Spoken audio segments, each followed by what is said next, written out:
दोस्तों, रमाकांत जी एक अकेले रहने वाले बुजुर्ग थे जिन्हें पुरानी और खराब चीजों को घर लाकर सुधारने का बहुत शौक था। एक शाम जब वो बाजार से लौट रहे थे तो अचानक भयानक आंधी, तूफान और बारिश शुरू हो गई। बचने के लिए उन्होंने पास ही के एक खंडहर में शरण ली। वो इमारत दशकों पुराना एक परित्यक्त ब्रिटिश कालीन डाकघर यानी पोस्ट ऑफिस था, जिसे मनहूस मानकर लोग वहां जाने से कतराते थे।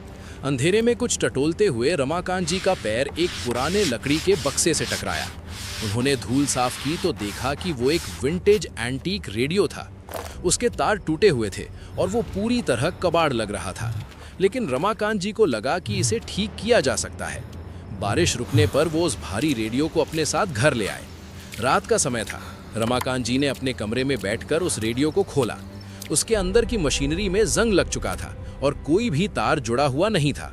उन्होंने सोचा कि कल बाजार से इसके पुर्जे लाएंगे, लेकिन तभी बिना बिजली और बिना किसी तार के रेडियो का डायल अचानक एक अजीब सी पीली रोशनी के साथ चमक उठा। कमरे के सन्नाटे को चीरते हुए रेडियो से खर खर की आवाज आने लगी। रमाकांत जी हैरान रह गए। उन्होंने ट्यूनर घुमाया, लेकिन कोई गाना या समाचार नहीं बज रहा था। इसके बजाय उन्हें दो बेहद ठंडी और खोखली आवाजें सुनाई दी, जैसे कोई बहुत गहरी खाई के अंदर से बात कर रहा हो।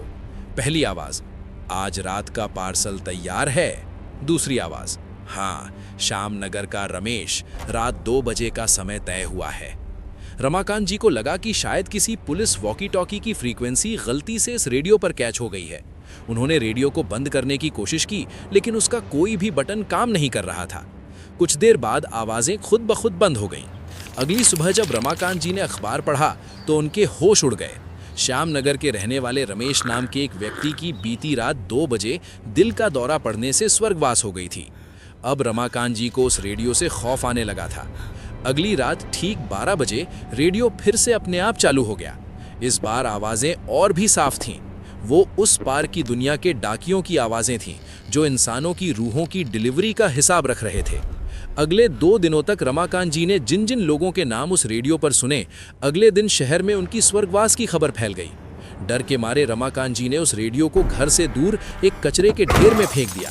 लेकिन जब वो रात को सोने के लिए अपने कमरे में आए तो उनकी रूह कांप गई। वो रेडियो वापस उनकी मेज पर रखा हुआ था और उसका डायल पीली रोशनी से चमक रहा था। कमरे में खौफनाक सन्नाटा छा गया। रेडियो की खर खर एकदम बंद हो गई। फिर एक बिल्कुल साफ और बर्फीली आवाज गूंजी, नया पार्सल, नाम रमाकांत, डिलीवरी का समय आज रात 12 बजे।